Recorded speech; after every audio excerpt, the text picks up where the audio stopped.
د خفیه ایجنسیانو اهلکاران چې دي هغه لګیا دي په دا واتساپ ګروپو کې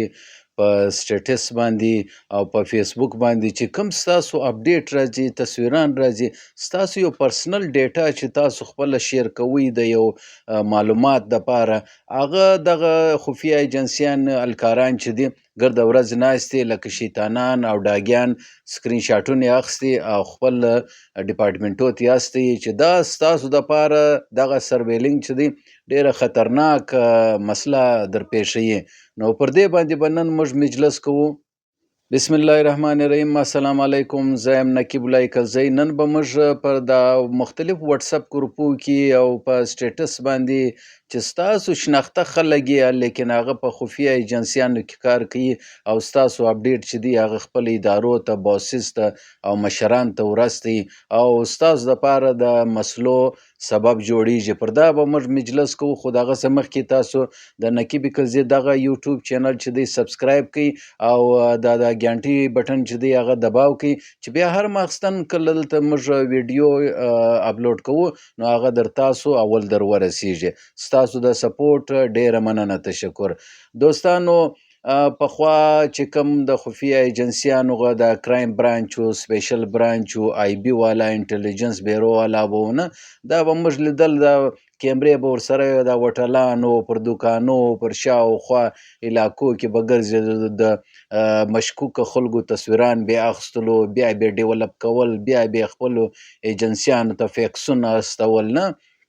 پر وایرلیس به اطلاعې ورکولې. وخت دی بدلیږي نه د پخوا خفیه ایجنسیانو هلکاران چې وو هغه ډېر محنتي مولو او په خلکو پسې به ګرده ورځ ګرځېدلو نه کله په رای کونج باندې به پټ مخ به ناستلو مول به ولی ولو نه داسې خفیه به ناستلو او ځان به ګسر چاته ورشوی نه او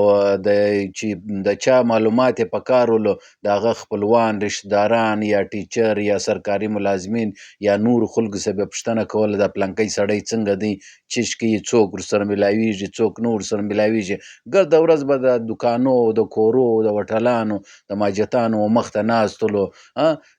یا به شنې چای کولې یا به تورې چای کولې نه ناست به د خلکو سره به په ګپ اخته و یعنی خپلې به خبرې کم کولې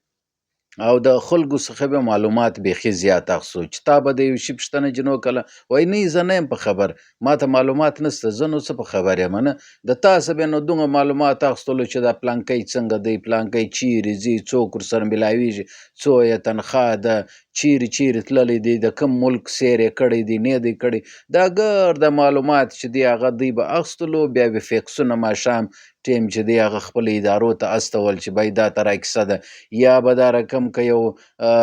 خفیه ایجنسی والا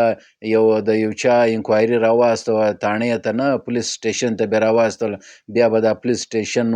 سپیشل برانچ والا ته ورمارک کله هغه به آی بي ته ورمارک کله بیا به دا خلک د کم اهلکاران چې د دوی د خفیه ایجنسیانو کم کارندې چې دي نه کم چې سپایان دي چې په ساده وردی کې به ګرځېدلو مخان به پټ کړي ولو نه مختلف چهرې به ولې نه کله به تاله رالی چې بای زه ټیچر یم کله به ول زه سرکاري ملازم یم کله ول زه زمیندار یم نه دا رقم دا خلکو به معلومات اخیستلو بیا به خپل ادارو ته چې دی هغه ورستول نو د دې د پخوا خفیه ایجنسیانو اهلکاران څنګه کار کوي د نن سبا هغه چې دی هغه څنګه کار کوي نه پر دا زموږ مجلس دی او لیکن خبره بله ده دلته زموږ د رشین وار چې ولو د افغانستان او د روس کمونیزم انقلاب چې ولو د کمونیزم او د مارکسیزم نه چې کوم انقلاب ولو پر دا سوشلیزم باندې نو دلته چې کله ما په یاد یو سړی چې دی زموږ بازار لره شهر لره علاقې لره د روس سره رالی هغه نو ودلې دلته ژوند تېروي وخت یې تېر کړی ولو بیا ولاړې د کابل په ترو باندې ډاکټر نجیب په دور کې ولاړې کابل له ولاړې کابل څخه بیا ماسکو ته ولاړې هلته په رشیا کې په روس کې چې دی هغه سابق یو اس اس آر سوویت یونین کې وخت تېروي نه د خپل یو دورې واده وکړي، چا ویل عیسایي سولو، چا ویل نه و عیسایي، نو مختلف خبرې ولې. خو خیر یو وخت دی دلته رالی نو بیا ما ولیدلو د دوی د کور د مخه چې دی هغه دوه درې د خفیه ایجنسیانو والا به 24 ګنټې سهار و ماښام نگراني کوله که دی به چیرې تللی معلومات بیا اخیستی، که یو واده له یو شادي له یو پاتا لره یا یو ځاګی بازار له تللی دی به دی په پسې و، که د چا سره به مازې ملاقات وکړي چې دا سړی به مازې ولاړی د ایجنسي والا به رالو هغه سړی له ول بای دی دلته رالی څه یې درته وویلې، څنګه مجلس یې ولو، څه یې ویلې، خیالات یې څه شولو، بیا به دوی د ټوله ډیټا او خیالات به لیکل، بیا به یې خپل هیډ کوارټر ته استول. نو وخت یې بدلیږي، د نن سبا چې کوم خفیه ایجنسي والا کم الکاران دي وروره د دوی بیا یو نوی ټرینډ دی، نوې کیسه ده، ډېره اسانتیا ده. هغه کم تکلیف چې ولو کیمرې به ورسره وي دا مایکونه به یو ځاګی به یو څوک ولو خفیه مایک به چې دوی پټ کړي د دوی ریکارډینګ به ګرده اوروي او بیا به یې کوارټر ته استوي نه، هغې به بیا انکوایریانې پر کولې نه. نو اوس دلته چې دی د نن سبا په دور کې دا ته راځي چې حالات بدل سولو. نن سبا چې کوم خفیه ایجنسي والا الکاران دي دا په دا مختلف د نیوز دپاره یا د کمیونټي دپاره چې کوم وټساپ ګروپونه جوړ سوي دي په دا کې ځان ایډ کړي نه، بلکې بګسه ایډمن ته وایي چې بای ما هم په دا کې ایډ کړه چې په هغه کې مازې یو نوی ناولده راسي دی دستي سکرین شاټ واخلي یا د ملک خلاف یا څنګه یو مواد شیر چې دی سکرین شاټ واستي او هلته ورواستي هیډ کوارټر ته. یو واره ما سره هم دا ته راوصلو، ما د اف سی خلاف یو پوسټ چې دی هغه په خپل د پښین ټایم چې زما وټساپ ګروپ دی په دا کې چې دی د نقیب کلزغه وټساپ ګروپ چې دی په دا کې ما شیر کړو، نو یو چا سکرین شاټ اخیستی هغه د خفیه ایجنسي سره کار کوي هغه ورواستوي. یاره په یو ګنټه کې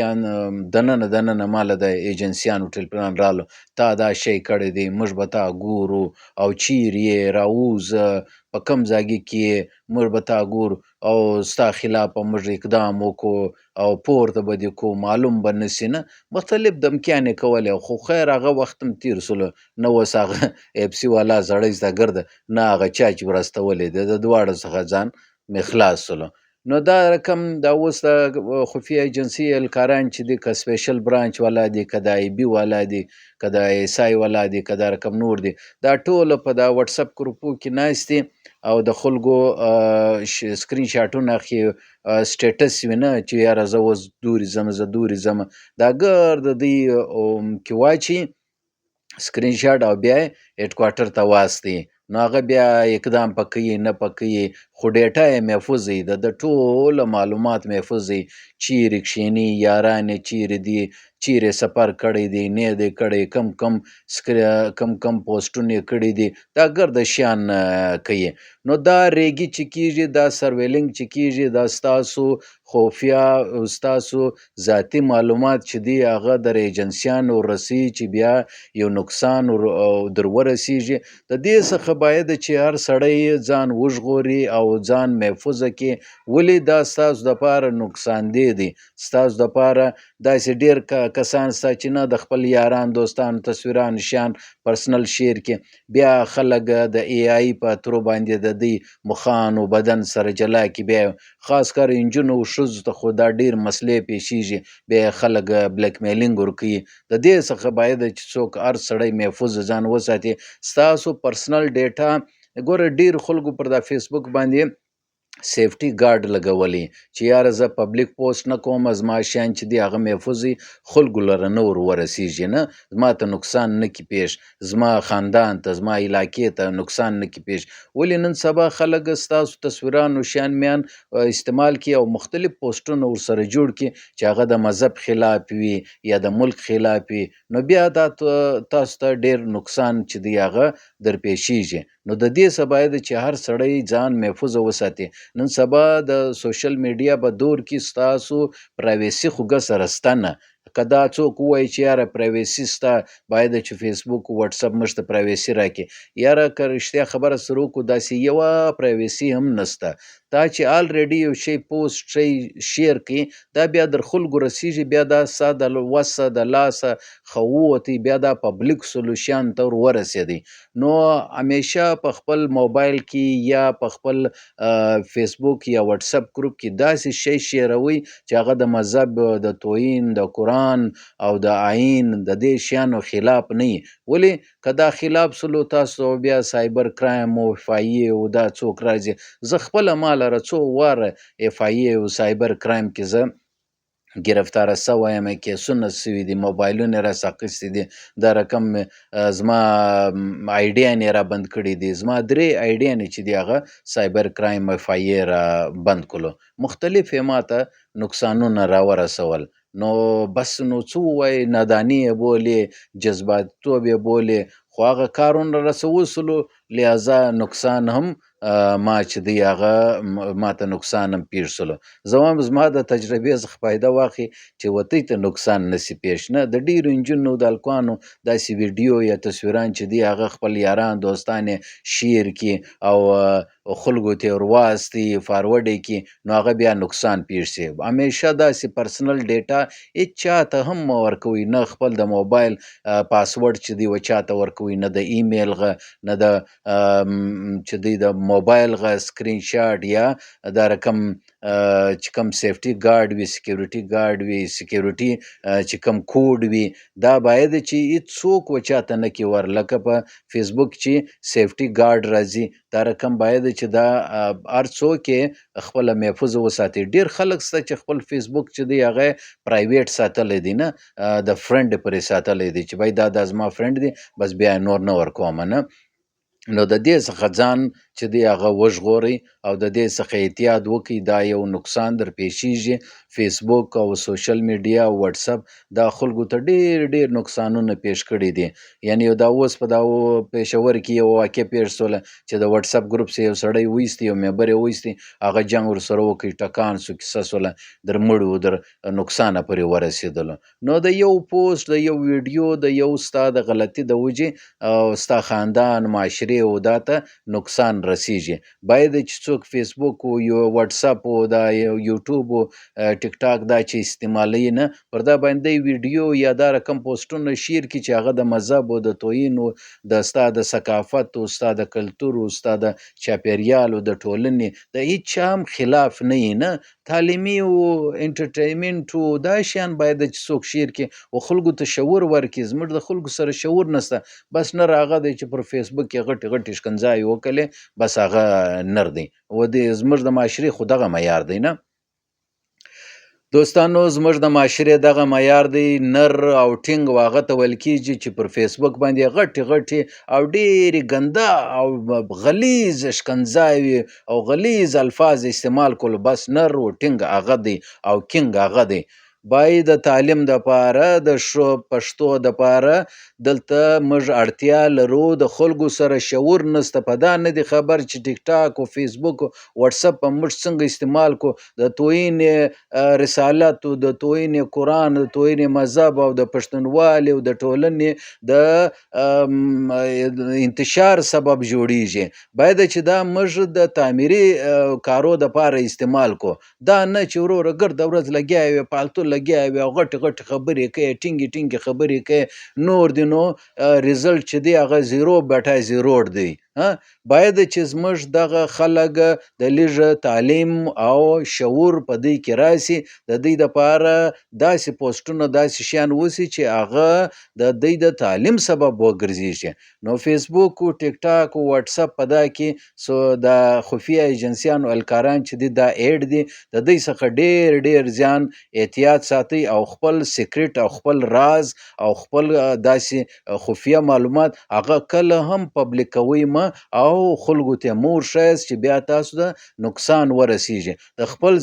ځان خیال وساتئ، د پرایوسي خیال وساتئ، د خپل چې دی هغه رازو، د خپل تصویرانو، د ویډیوګانو او د دې شیانو ډیر خیال وساتئ. احتیاط کوئ چې سوشل میډیا تاسو استعمالوئ او د تعمیر دپاره، د تعلیم دپاره استعمال کړئ. انشاءالله سبا بیا ستاسو په چوپړ کې حاضریږو. حاضردم